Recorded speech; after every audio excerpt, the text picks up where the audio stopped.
Hi everyone, welcome. I'm down here in my wormery, and I got a couple things out here on the table. I'm preparing to feed a few of my red wiggler bins.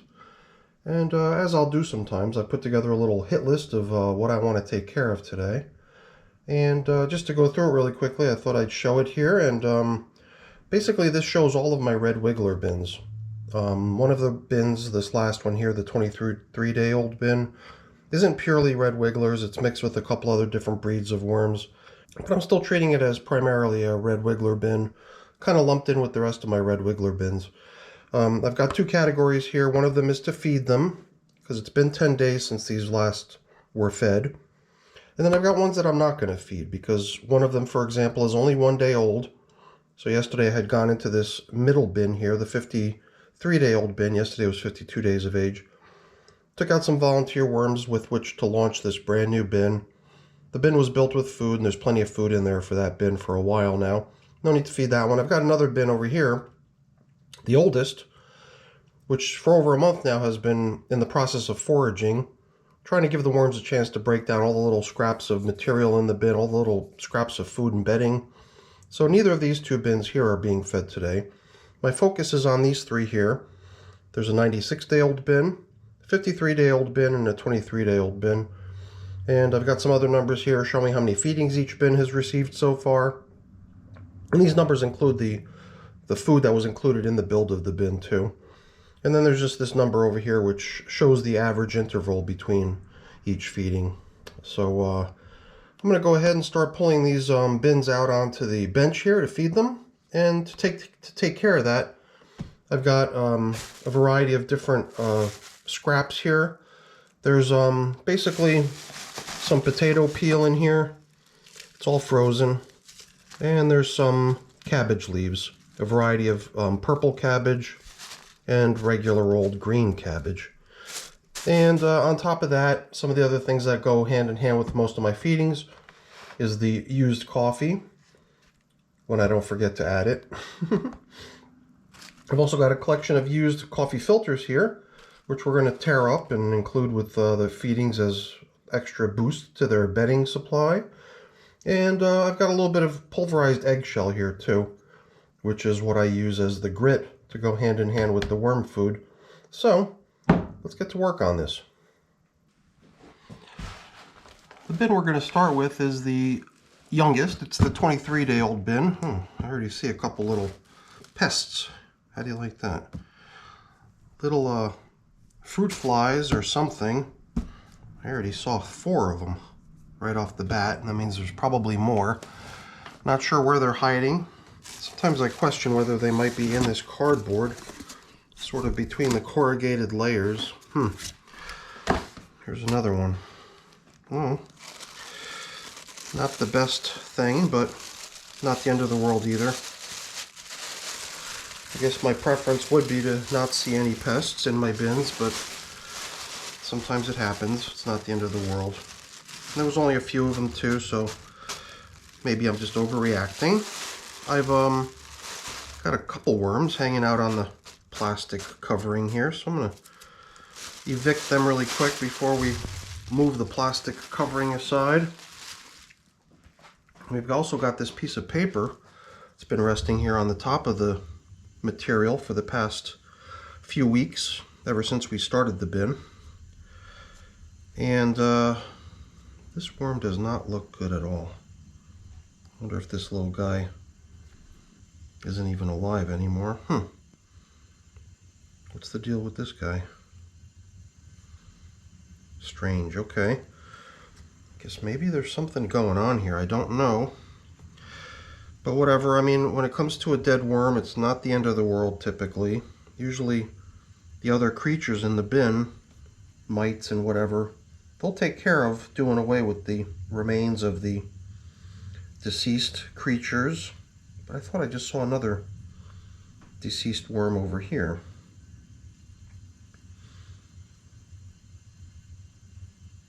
Very sluggish. I wonder what the heck could be going on here. I mean, all these castings scattered across the top of this piece of paper would indicate that there is worm activity in general. or at least there was. I don't know if something has happened in this bin recently. This was up until I built and launched my newest bin. Newest bin was launched yesterday, the one we're not feeding, the 1-day-old one. For a while now, this had been my newest bin, and it was populated with worms that I received from a trade. I made a trade with somebody who sent me their worms, which were, according to his best estimate, this was a sort of a combination of red wigglers, European night crawlers, and we're estimating to be also populated with blue worms.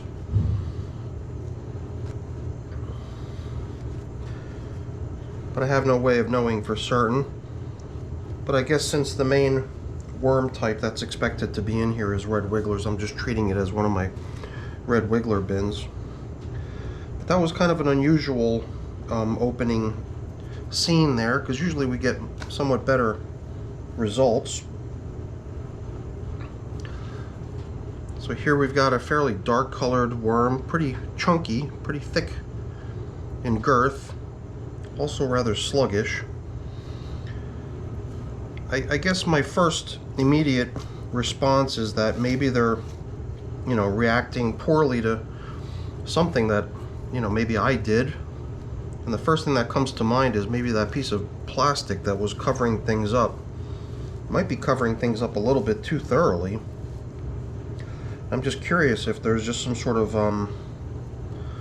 perhaps some sort of a deficiency in the airflow or oxygen levels in here. So I don't know. There again, it's just an initial working theory. So we've began excavating where the previous feedings were placed in here to see what we can see.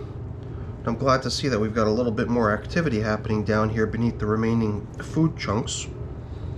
It was 10 days ago that I last fed in here, and sometimes certain food items take a little longer to get consumed than others.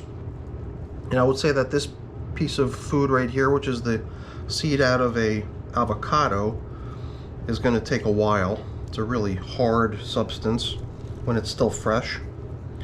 And here's the actual avocado itself that the seed came out of. I would think that the avocado itself is probably going to get consumed a little bit more quickly than its seed. But it too is fairly intact. Okay. I'm not even certain if those bits were from the most recent feeding or if they go back to maybe an earlier feeding. But other than the food items, we're also seeing some scraps of bedding here. And let's see what else we could find in here. Going down a little bit further, we're finding more leftover bedding, paper bits, and a whole bunch of worm activity right below it. So while things on the surface seemed a little bit concerning, or is disconcerting the proper word? I'm not sure.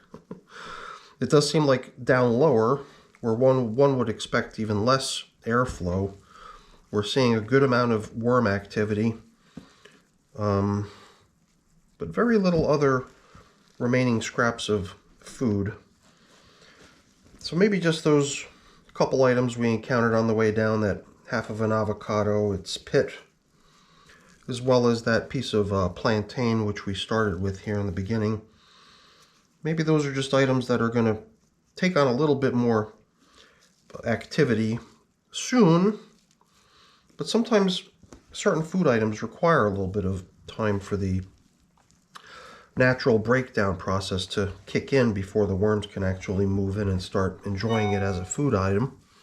But whatever it is that was in here from previous feedings appears to have more or less been depleted, which looks pretty good. So we're going to add a little bit of bedding here. We're going to grab one of these used coffee filters. Maybe we'll even grab two. And we'll scatter that down here at the bottom as sort of a foundation for the feeding that we're going to add now. This is a fairly new bin, so it's not unusual that we're also seeing good amounts of bedding materials that track all the way back to the original build of the bin.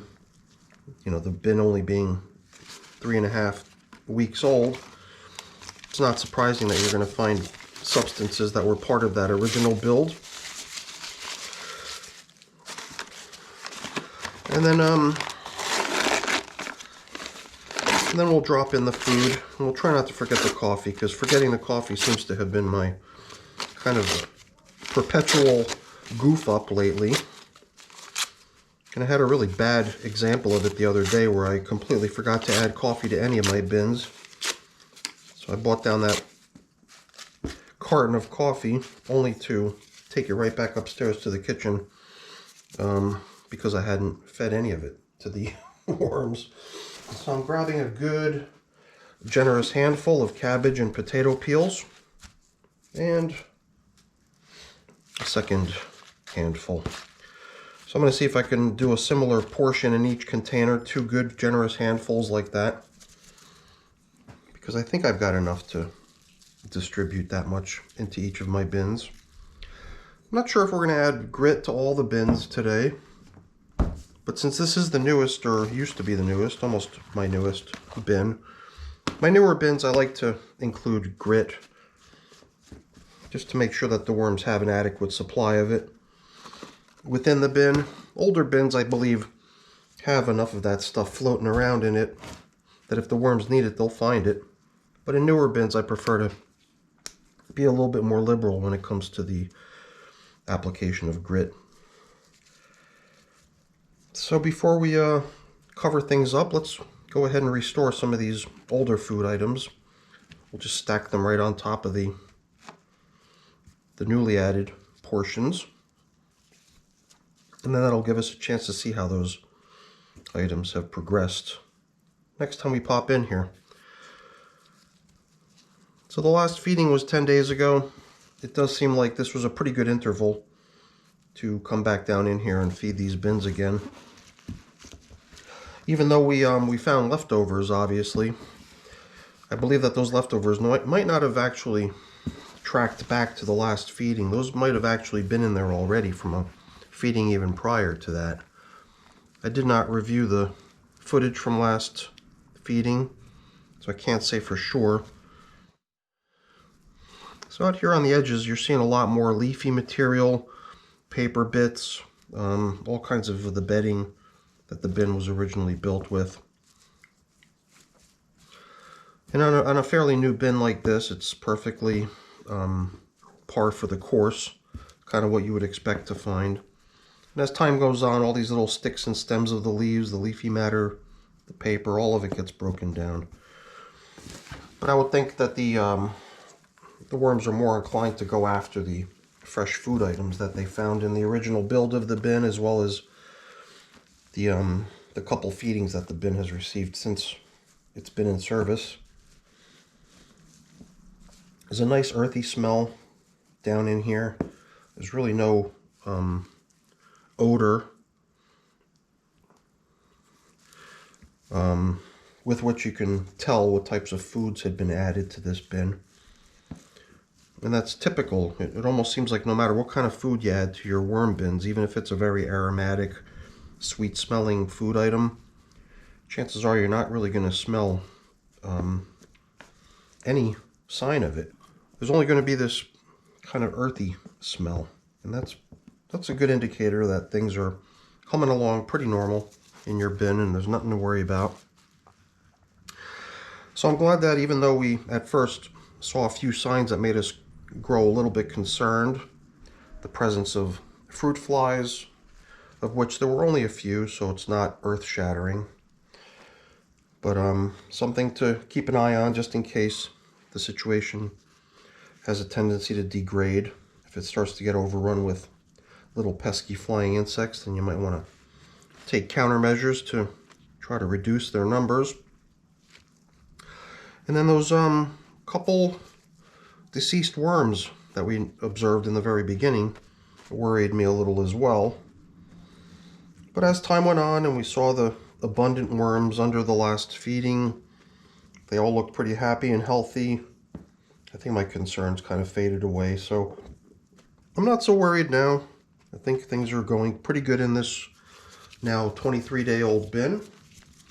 So let's cover it up now that we've given it its 4th feeding. But I am going to,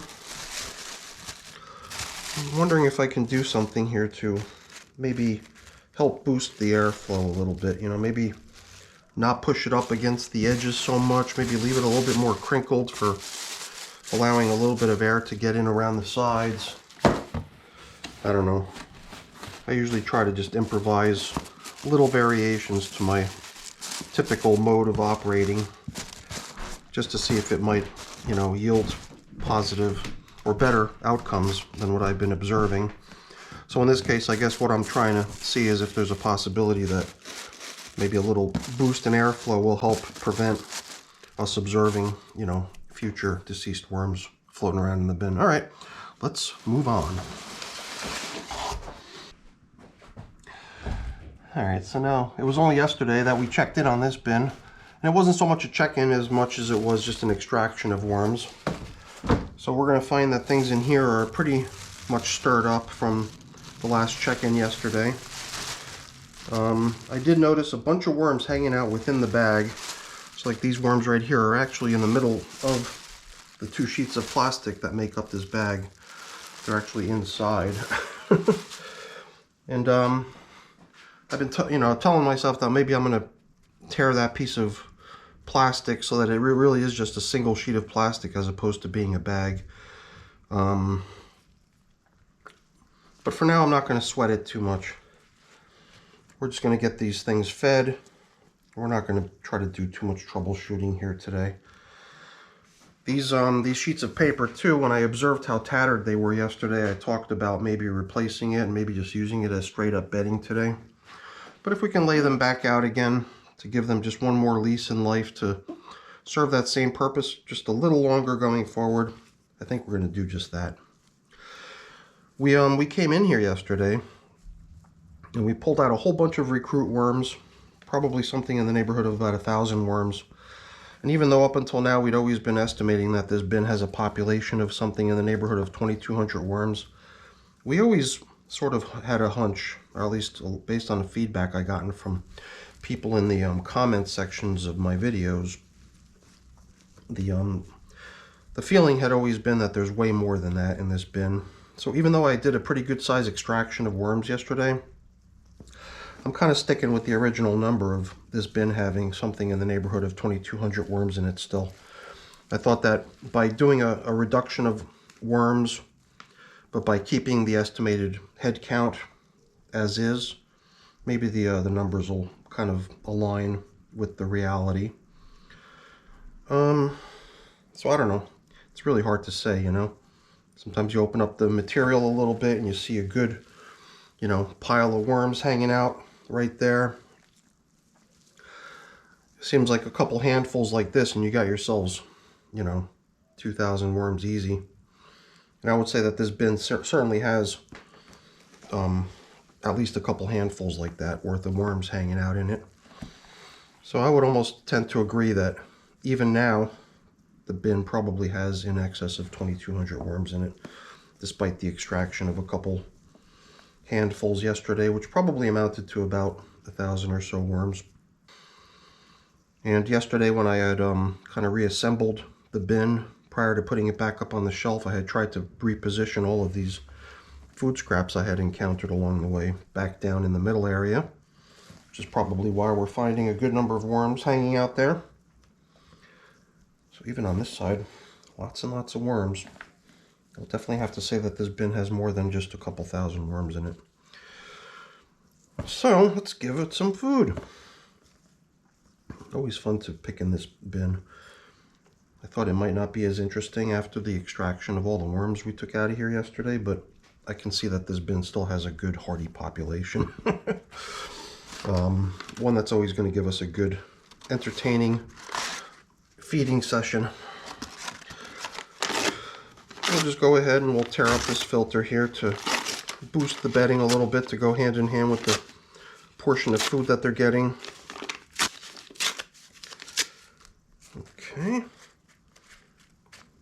Not too much, but it should do fine. You can see there's all kinds of scraps of paper and bedding in here. Oops, here I go. I'm using my clean hand, but it's clean food. It's not a big deal. Not messing up my hands too much by using my bare hands. So that was not a lot of food right there. But I am trying to leave a little bit remaining in this plastic bag for the last bin that we're going to feed. So let me just throw in a couple more pieces of potato peel.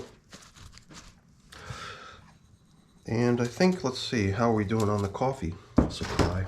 It does seem like we gave a pretty good amount of the coffee to the first bin as well. So, whatever. Sometimes the portions don't go out to the bins in equal amounts, and it's not the end of the world. There always seems to be sufficient amounts of remaining stuff from past feedings that the worms are not going to be left hungry, that's for sure. In fact, it's almost a better scenario that they're given an opportunity to focus their energy on not only the fresh feeding, but also a lot of the older stuff that's still floating around within the bin. So I don't worry too much about giving the bins equal measures all the time.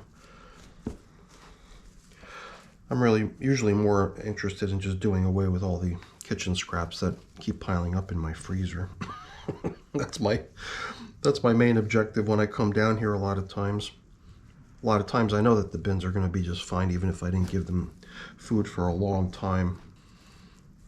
But as long as I've got a place to keep putting the stuff, I will. So I'd much rather see the kitchen scraps and stuff end up down here with the worms rather than in my trash pail and getting carted off to a landfill somewhere. So let's see, I'm going to once again use my clean hand a little bit to see if I can gently reposition some of this paper along the top surface here to give the worms a little bit of a hangout spot right below the plastic coverings. Because it's right underneath the plastic coverings where an abundance of moisture tends to collect, and then the worms all come running over to hang out in that area where the moisture can be sipped up and made use of. And once again, we're not sweating the fact that there's worms hanging out within the plastic container or within the plastic bag. As long as I don't smell dead worm odors coming out of the plastic bag, I'm not going to sweat it too much. Although, you know, maybe a more safe than sorry sort of approach would be a good idea at some point. So maybe I'll start deploying those pink plastic bags in such a way that they're not actually bags. They're just, you know, torn in half, maybe single sheets of plastic. So we got one more bin to feed, and that's the oldest of the bins. Let's pull that one out here and see how it looks. So the oldest of the bins here, this is the one that's 96 days of age at this point. And the only thing you'll notice different here, quite clearly, is the fact that there's no plastic on the top of this one. And the reason for that was obvious, I guess. It's the fact that the material in the bin was getting a little bit more damp than it needed to be. So the idea here was to give it a chance to air out, ventilate a bit, and shed some of the moisture that seems to be maybe a little bit excessive in the bin. So all this dry paper on top, even that top covering piece of paper, if there had been plastic on top, all this stuff would probably be full of castings and occupied with worms. But since things are a little bit dry in here, at least on the top surface, we're not going to see any worms till we dig down a little bit deeper. And I'm pretty sure things have been this way on this bin for a couple weeks now. And I'm hoping that by now, maybe we can return to using the plastic coverings, because by using the plastic coverings, the top surface of the bin gets a lot more attention, a lot more worm traffic. This way, since it's kind of dry out here, far fewer worms venture out into here to hang out and see what's going on. They'll usually stay below the surface to make sure that they're in a place where they're nice and comfortable, where it's nice and damp. So let's start peeling back some of the stuff that's down the middle where we last fed. I'm finding bits and pieces of banana peel right off the bat. It's something, I don't know, I'm not remembering because I didn't review the video from the last feeding, but Somehow I think that these cantaloupe rind bits, even those banana peels, go back not to the last feeding 10 days ago, but even further in time. I don't recall exactly what kind of foods were added last time. Although as I start making my way through, I might be reminded, like I think this might be a piece of plantain. Yeah, I believe that was actually part of the last feeding 10 days ago, because we saw another piece of plantain in another one of the bins before. It's evidently a piece of food that is going to take a little bit longer to start drawing the attention of the worms than maybe something that's been in here longer. It's had a chance to break down a little bit better. I guess the main thing I'm interested in seeing here is that the moisture situation is sort of turning around, and that maybe we can get back to covering things up in this bin with plastic again. And by doing so, I think we prompt the worm traffic to be much more thorough, you know, enabling the worms to spend a lot more time out on the top surface, out on the edges, all those places that tend to be a little bit drier with things being the way they are. Here I've just got a banana that when it was frozen I was able to just snap, or maybe I cut it with a knife or something. In fact, I don't know, I can't even tell. Maybe this is plantain too, maybe it's banana. It's kind of hard to tell. Just from the smell of it though, it seems like banana. But then again, like I said, most of the time the smells of things are somewhat dampened and all sort of become sort of a common, consistent, earthy smell. But in this particular case, I guess because it's still fairly intact, I can smell the banana odor or scent, but it's not stinky or anything. It just smells like a banana. Alright. I am starting to get this feeling that even though we can see a good bit of moisture down here through the middle section of the bin, we could probably get back to covering things up with plastic again and let the bin preserve what moisture it has inside of it, as opposed to needing to dry off a little bit more. I think if we do something that we've been talking about for a while now, which is to actually take some of this top surface covering paper and use that as something to absorb moisture as well down here in the feeding area, along with this coffee filter, then we're also going to achieve a similar effect of drying within the bin. And you know, since this bin is already nearing the age of 100 days old, I do want to start seeing a lot of this paper stuff break down a lot more. So it's usually at this point that I'll tend to try using materials that have a greater chance of breaking down a lot more quickly. And even though paper and leaves and stuff like that will usually break down pretty quickly, at this point I think I might be better off trying to sink as much of it down into the feeding area as possible and then covering it all up. I think by doing so we're going to absorb a lot of moisture within the bin, within the material that's in the bin, and level things off a lot more. And by doing so, I think we can certainly return plastic coverings. So we're going to dump in the remainder of the food right on top of that huge, generous portion of bedding material that we placed down below. And let's not forget about some of these older food items that we encountered on our way down. Make sure they're down there in the feeding area as well. And then I'm going to use all the stuff out on the edges to cover up with as best as I can.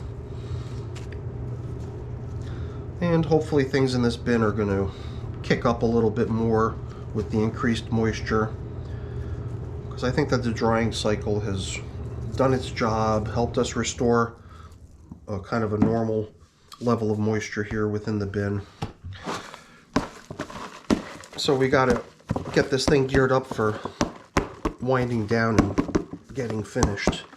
So I'm almost wondering if a feeding that's this generous could potentially be one of the last feedings for this bin. This will be feeding number 14 on day 96. And you know, there's a lot of stuff in this bin that still needs to be worked down by the worms.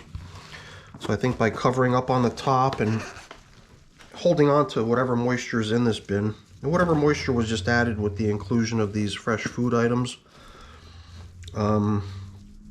combined with those drier items to sort of all level off and balance each other out, I think we're going to probably end up with a pretty good moisture level in this bin. But it's a little bit hard to tell at this point, you know. A lot of this stuff was extremely dry. A lot of this stuff was extremely damp. And I think we'll only see the results of this feedings, combining everything together in a future check-in. Right now, the best we could do is sort of hope that that's where it leads, and then track its progress, make minor adjustments going forward as needed. So I'm doing my best every time I encounter a little chunk of paper to make sure it's somewhat submerged below the surface. Although now that we're going to be putting plastic back across the top, I'm not so worried about dry stuff being on the surface, because it'll all be exposed to the recirculating moisture that the plastic causes, and it should all become pretty much fair game for the worms to work on and chew on and break down for us. So let's start reassembling things here, covering things up. Okay, and that's going to begin with our little feeding zone indicator, which seems to be something I've been neglecting in most of my bins there, right? It's the only one we've seen today. And we'll put this covering on top, but now I've got to come up with a plastic sheet to put on here. So let me see what I can round up. Okay, well, here's a plastic bag similar to the ones we've seen in other places, which has some debris on it. So who knows, it might have even come from this particular container. And if it did, then we're simply putting it right back where it came from. And another thing that we can do here is cover things up so that underneath this piece of cardboard, the surface under the plastic, which is the top of that piece of paper right there, can be a nice dark place that the worms will also feel comfortable hanging out in. And I got a feeling things are going to look pretty good in this bin the next time we check in. Hopefully we don't see too many flying insects. That's what I'm kind of hoping for. So yeah, that's signs that there's still a good amount of moisture in some of that material we stirred up. But by combining it with a lot of that dry stuff that we saw in there too, I think that the contents of the bin are going to no longer be too damp anymore. So as far as the red wigglers are concerned, we're back to having everything covered in plastic, covered in paper, covered in cardboard for the most part. So things are pretty consistent across my red wiggler bins at this point. So that's it for today. I've got a little bit of cleaning up to do and putting things away, but I'm not going to bore you with that. Before I go, let me just really quickly say thank you. Thanks so much for watching. I hope you enjoyed the video. If you did, please remember to leave me a thumbs up. That's always really appreciated. And if you haven't done so already, also consider subscribing to the channel too. That's really appreciated as well. All right, everyone, have a great day. Thanks for watching. Bye-bye.